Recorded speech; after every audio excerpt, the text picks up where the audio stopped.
think this is good. Looks great. It looks great. Hi. Hello.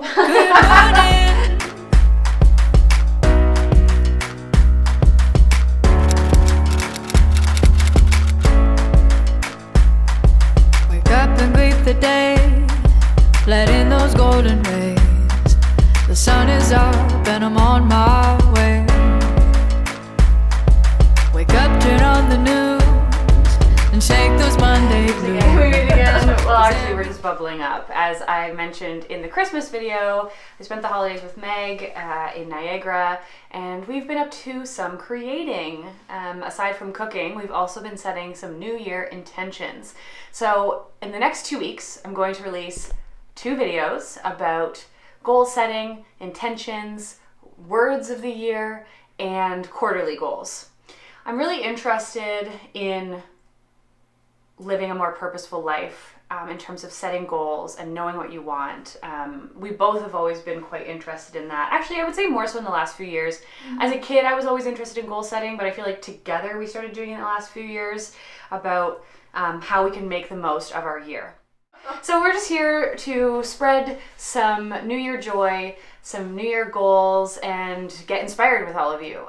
Some of my favorite YouTube videos are the ones where we talk about planning and just living your best life. So I wanted to share some content, and I brought this one in for it because she's great. All right, let's dive right in. First up, intentions.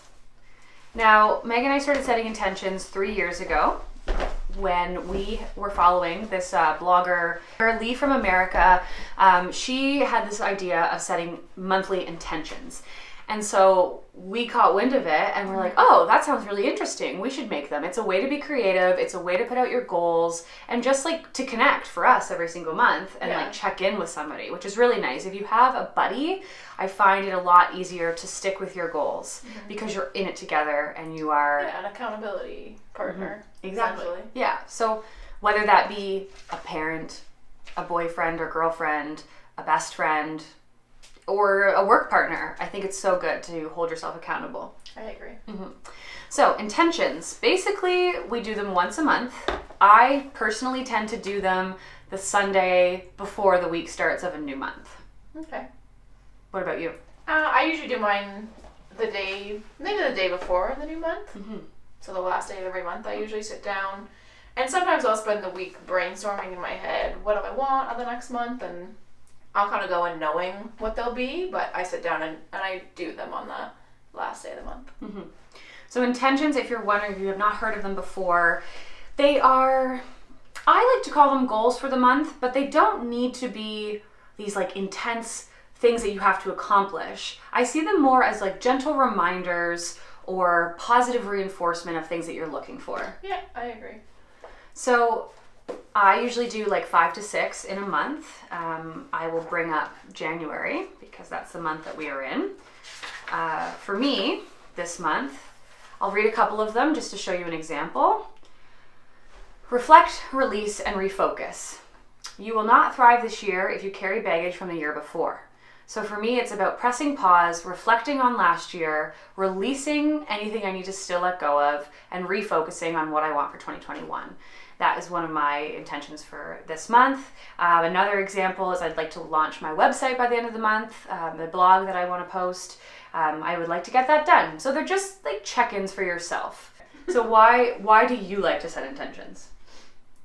I like to set intentions. I just find, obviously we all have our year-long goals, and you know, often we just set them and forget them. And that was a big thing for me, is just taking those goals and... No, I think you're hitting on something. I'm like, instead of setting one resolution, this is a way to check in. Yeah, I find it just good to set monthly check-ins. And again, they're going to vary season to season.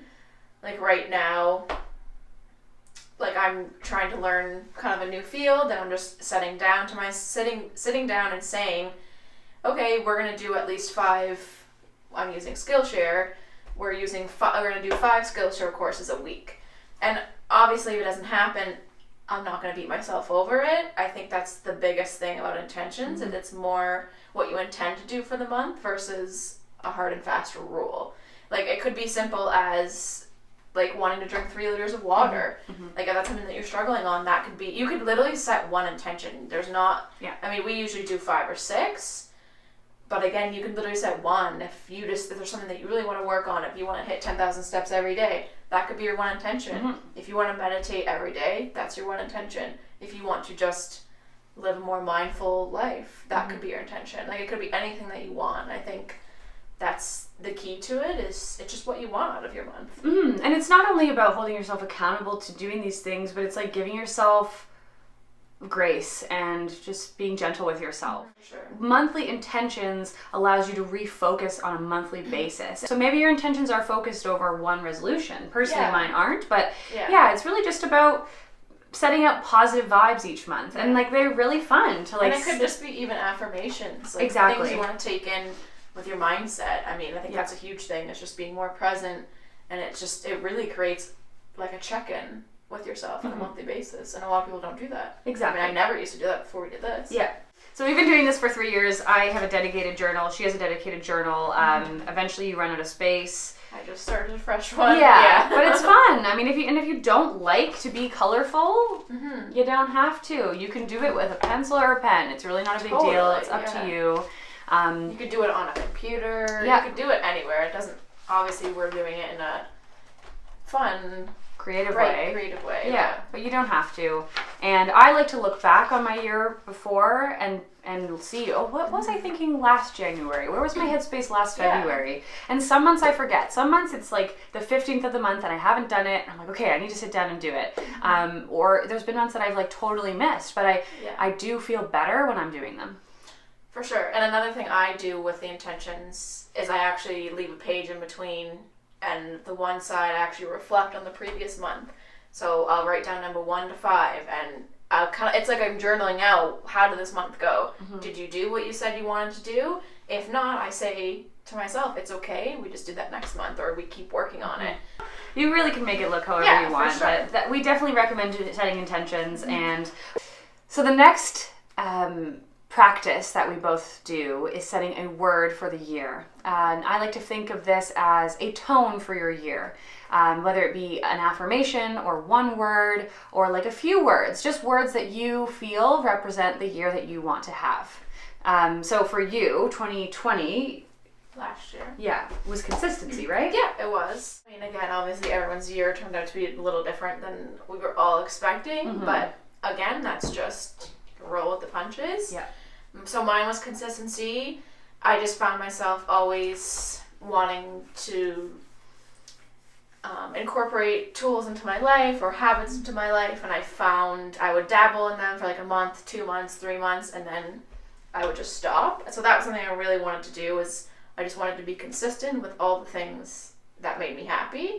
And I mean, I did pretty well, considering obviously the year was definitely tough for most of us. I like to sometimes pull in secondary words as well. So that could just be, like, for example, a couple of mine were that I went with consistency were gratitude, wellness, fulfillment. So those were just words that resonated with me for what I was obviously working towards in my life. And then this year, my word is actually alignment or line. I'm kind of interchanging them.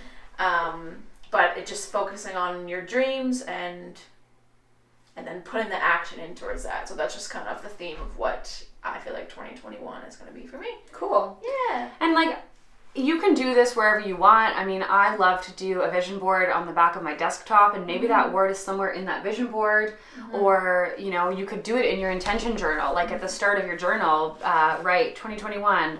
But you could put this word at the top of your intention journal, just something to come back to. So yes, you can put your word anywhere you like, but I think it's good to have it somewhere that you look often so that you're reminded of it. And you can think about it at least on a monthly basis. And it just keeps it at the forefront of your mind. Exactly. Yeah, so those are our first 2, hacks that I feel help you live a better, more positive life. I mean, look, we all look at success differently. My version of success is probably very different than your version of success. Yeah, almost polar opposites, really. Right? Like, and your friends are going to be different, colleagues are going to be different, like no one's the same. Whatever success looks like to you, these tools I think will help you get closer to your goals. I think it's about just staying consistent in terms of It really is. setting your goals, knowing what you want. Because if you don't know what you want or where you're going, it's going to be hard to get there because then you're kind of floundering. And look, I've been there many times. But these intentions and word of the year really help in staying focused and keeping you on track personally, professionally, relationship-wise. It's just good things to keep in mind as we move into 2021. So thank you for watching. Stay tuned next week where we are going to talk a bit more about setting quarterly goals and Notion, this new app. Well, I don't know how new it is. It's new to us. It's new to me. I've been doing it for a month. So this new app that we've discovered, anyways, new to us, an app that can help you stay on track and stay organized because, or staying organized no matter what you do for a living, I think is really important. But I'm also like an organized nerd, so that may be just me. So thank you. Don't forget to follow along on my journey. You will be seeing Meg in more videos here and there, and follow along on Instagram as well. I'll link all the handles down below. Have a lovely day and welcome 2021. Woo! It's going to be a good year. I have a good feeling about it. Keep saying that.